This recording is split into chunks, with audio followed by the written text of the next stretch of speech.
स्वागत है आपका आपके अपने यूट्यूब चैनल शिक्षा दृष्टि वाईएनआर पर। मैं सुभाष आपका स्वागत करता हूं आज के इस वीडियो में। दोस्तों, पिछले वीडियो में हमने समझा था 1935 के अधिनियम के प्रावधान क्या थे और किन परिस्थितियों में ये अधिनियम लाया गया था और क्या ये भारतीयों की मांगों के अनुरूप था, भारतीयों ने इसको स्वीकार किया या नहीं किया। तो इस सब को हमने समझा था पिछले वीडियो में।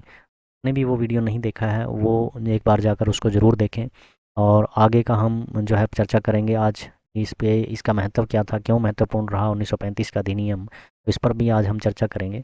तो खैर, एक बार मैं फिर से आपको याद दिला दूं कि 1935 का जो अधिनियम आया था वो उस समय में जो है क्या मांगे भारतीयों के द्वारा रखी जा रही थी। थोड़ा सा एक बार हम दोबारा फिर देख लेते हैं, 2 मिनट में इसको कवर करते हैं।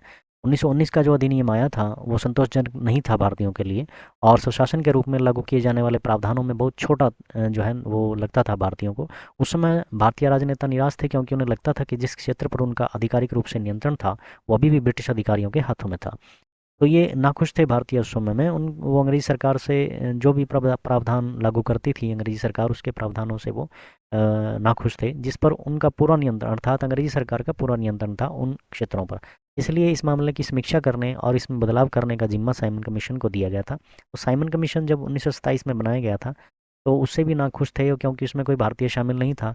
तो किस तरह से विश्लेषण करता वो राजनीतिक गतिविधियों का और जो भी सामाजिक और आर्थिक जो उस समय में गतिविधियाँ थी उसके विश्लेषण के लिए जब उसको बनाया गया था तो भारतीय इससे नाखुश थे कि इसलिए कि भाई इसमें भारतीयों को शामिल क्यों नहीं किया गया, ऐसे कैसे जो है विश्लेषण करेगा ये कमीशन। तो जब साइमन कमीशन की रिपोर्ट आई तो उसके आधार पर, और उस समय में गोलमेज सम्मेलन भी किए गए थे 1931 से लेकर के 32 तक जो गोलमेज सम्मेलन हुए 3, तो उसमें जो है भारत से अलग अलग समुदायों के प्रतिनिधियों को इसमें शामिल किया गया, बुलाया गया था अंग्रेजी सरकार के द्वारा लंदन में। तो उसमें अपनी मांगों को रखा था भारतीयों के प्रतिनिधि, भारतीय जो समुदाय थे उनके प्रतिनिधियों ने, चाहे वो डॉक्टर बी आर अम्बेडकर थे जो दलित वर्ग और महिलाओं की मांगों को उन्होंने रखा था, और ऐसे ही सिख कम्युनिटी से थे और भी जो मुस्लिम वर्ग से भी थे। तो सभी प्रतिनिधियों ने उसमें हिस्सा लिया था। हालांकि कांग्रेस ने सिर्फ और सिर्फ दूसरे गोलमेज सम्मेलन में हिस्सा लिया था जिसमें गांधी जी और मदन मोहन मालवीय और सरोजनी नायडू जो है वो कांग्रेस की ओर से गए थे। हालांकि उनकी मांगों को माना नहीं गया था और आकर के उन्होंने दोबारा फिर सविनय अवज्ञा आंदोलन शुरू शुरू किया था गांधी जी ने इसके विरोध में। तो 2 बार सविनय अवज्ञा आंदोलन शुरू किया गया था गांधी जी के द्वारा उस समय में। एक तो जब नमक कानून को तोड़ा गया था उसके जस्ट बाद जो है उन्होंने सविनय अवज्ञा आंदोलन शुरू किया था, और एक बार जो है जब उनकी मांगों को गोलमेज सम्मेलन में नहीं माना गया था उसके बाद आकर के 1932 में दोबारा फिर उन्होंने सविनय अवज्ञा आंदोलन शुरू किया था। तो कांग्रेस की जो मांगे थी, ऐसा नहीं था कि उनको नहीं माना जा रहा था, कांग्रेस सरकार थी जो उनमें कुछ संशोधन करके उनको वो मानने के लिए तैयार थी। इस तरह से साइमन कमीशन की जो रिपोर्ट आई थी 1928 में, उन्होंने जो रिपोर्ट पेश की और इस तरह से जो गोलमेज सम्मेलन हुए उन्होंने जो सिफारिशें की उसके आधार पर 1933 में एक श्वेत पत्र जारी किया गया था। और उसके आधार पर जो है फिर एक समिति बिठाई गई थी लॉर्ड लिनलिथगो के द्वारा, की अध्यक्षता में एक समिति का गठन हुआ। और समिति ने जो रिपोर्ट पेश की उस रिपोर्ट को ही हम कह देते हैं वो 1935 के अधिनियम के रूप में वो लागू किया गया था। तो इस तरह से जो है भारतीय जो है, पहली बात तो साइमन कमीशन की सिफारिशों से खुश नहीं थे, वो कमीशन से ही खुश नहीं थे। बाद में जो गोलमेज सम्मेलन हुए उसमें हालांकि बहुत सारे जो समुदाय के प्रतिनिधि गए, उनकी मांगों को जो है अंग्रेज सरकार ने माना, लेकिन कहीं ना कहीं कांग्रेस जो है इससे नाखुश थी कि उनकी मांगों को नहीं माना जा रहा है। तो बहुत सारे इसमें प्रावधान रखे गए थे, छोटे संविधान की संख्या इसको ऐसे ही नहीं दी जाती है। 321 धाराओं को इसमें शामिल किया गया था, 10 अनुसूचियाँ इसमें थी और 14 भाग इसके थे। तो और भी बहुत सारे जो प्रावधान इसमें हम देखते हैं, छोटे संविधान की संज्ञा इसको इसलिए दी जाती है कि कहीं न कहीं हमारे संविधान में भी इसमें से बहुत सारे प्रावधानों को शामिल किया गया था। जैसे हम देखते हैं जो संघ सूची, राज्य सूची और समवर्ती सूची है, ये 7वीं अनुसूची में शामिल की। और भी जो है जिस तरह से शक्तियों का बंटवारा किया गया था, प्रांतों को स्वायत्तता देने की कोशिश की गई थी, तो वैसे ही जो है लोकतांत्रिक व्यवस्था में आज भी शक्तियों का बंटवारा किया गया है। विकेंद्रीकृत रूप नज़र जो हमें आता है लोकतांत्रिक व्यवस्था में, तो कहीं न कहीं वो ज़रूर 1935 के अधिनियम से प्रभावित नज़र आता है। तो इसका महत्व क्या रहा उस समय में, इसको भी थोड़ा-सा जानने का हम प्रयास करते हैं। क्या महत्व था इसका, किस तरह से ये भारतीयों के लिए महत्वपूर्ण रहा? भारत सरकार अधिनियम 1935 ने केंद्र सरकार के हाथों में केंद्रित शक्ति को कम कर दिया और इसे सरकार के विकेंद्रीकृत रूप में वितरित कर दिया। जैसा मैंने कहा कि प्रांतों को स्वायत्तता देने की कोशिश की जा रही थी, और इसके चलते जो है कहीं न कहीं हमें लगता है कि शक्तियों का बँटवारा किया जा रहा था और केंद्र सरकार के हाथों में केंद्रित शक्ति को कम कर दिया जा रहा था। तो ऐसे विकेंद्रीकृत रूप नज़र आता है। महिलाओं के लिए अलग निर्वाचन मंडल इस तथ्य के बावजूद कि उन्होंने इसका अनुरोध नहीं किया था, निर्णय लेने की प्रक्रिया में महिलाओं की उन्नति के लिए फ़ायदेमंद थे। श्रमिकों का अपना प्रतिनिधित्व भी था, जिसने मज़दूर वर्ग की प्रगति में सहायता की। तो जैसा कि हम देखते हैं श्रमिक वर्ग या मज़दूर वर्ग जो था और महिलाओं की जो माँगें थी अ, उनको उठाने वाले एक ही व्यक्ति थे उस समय में doctor B R Ambedkar. Doctor B R Ambedkar ऐसे व्यक्ति थे जिन्होंने तीनों गोलमेज सम्मेलन में हिस्सा लिया। वजह यही थी कि अंग्रेज़ी सरकार के सामने जो है वो बार-बार महिलाओं की माँगों को, श्रमिकों की माँगों को, दलित वर्ग की जो माँगें थी उस समय में या उनके अधिकार जो थे उनके लिए लड़ रहे थे। और ऐसा नहीं था कि वो सफल नहीं हुए, अंग्रेज़ी सरकार को उनकी माँगों को मानना पड़ा। जब उन्होंने देखा सामाजिक जो गतिविधियाँ थी उनका जब विश्लेषण किया गया कि वाक़ई में ही जो डॉक्टर बी आर अम्बेडकर कह रहे हैं वो वाक़ई में ही सही है और इस तरह से उन्होंने जो है आरक्षण देने की बात मान ली थी। लेकिन गांधी जी के द्वारा उनका विरोध किया गया था। गांधी जी यही देखते थे कि भई शायद ऐसा नहीं है समाज में।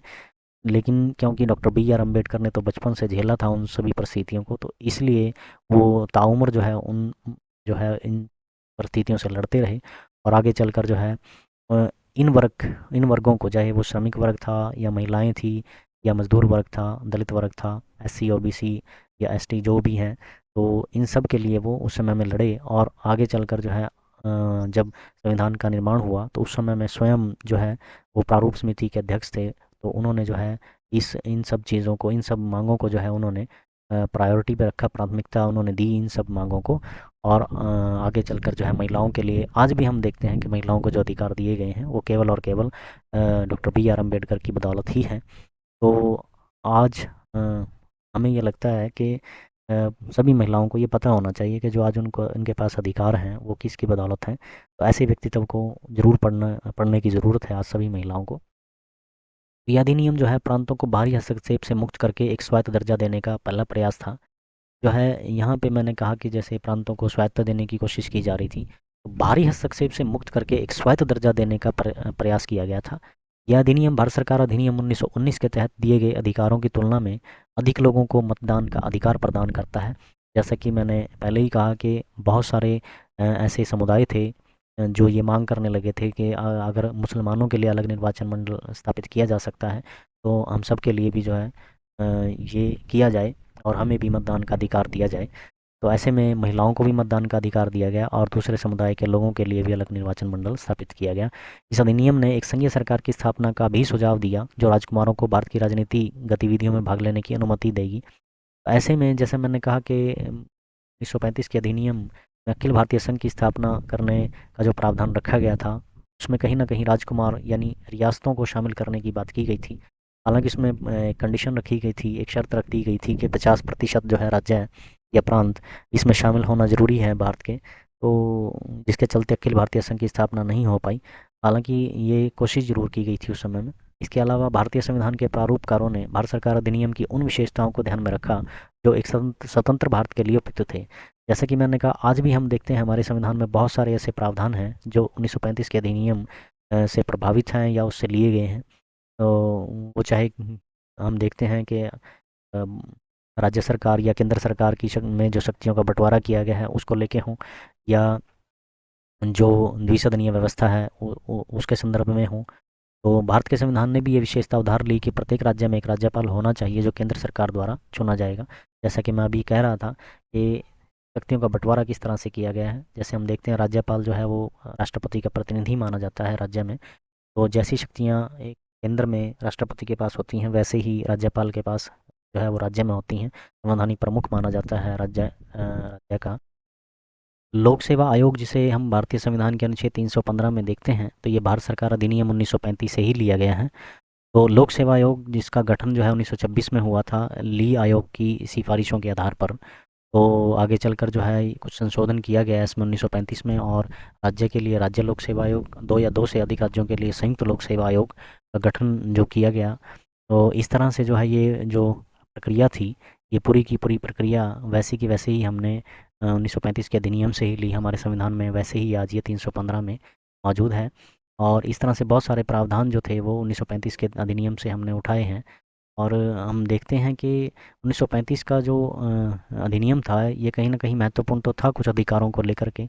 ऐसे ही इसको छोटे संविधान की संज्ञा नहीं दी जाती। 321 धाराएँ थी इसमें, 10 अनुसूचियाँ थी इसकी और 14 भाग थे। तो ये छोटा संविधान की संज्ञा इसको इसीलिए दी जाती है। बहुत सारे प्रावधान इसमें महत्वपूर्ण थे।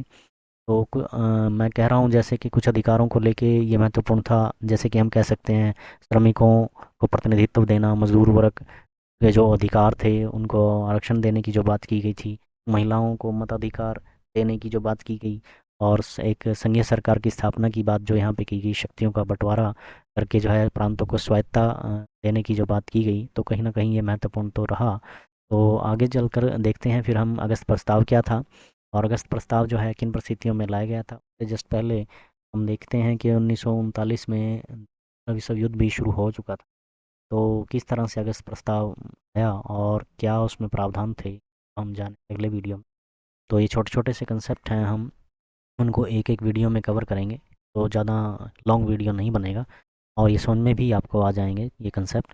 तो नेक्स्ट वीडियो में मिलते हैं। जिन विद्यार्थियों ने जो है वो सब्सक्राइब नहीं किया है वो सब्सक्राइब कर लें और शेयर ज़रूर इसको करते रहिए ताकि दूसरे विद्यार्थियों तक ये पहुंचते रहें। धन्यवाद।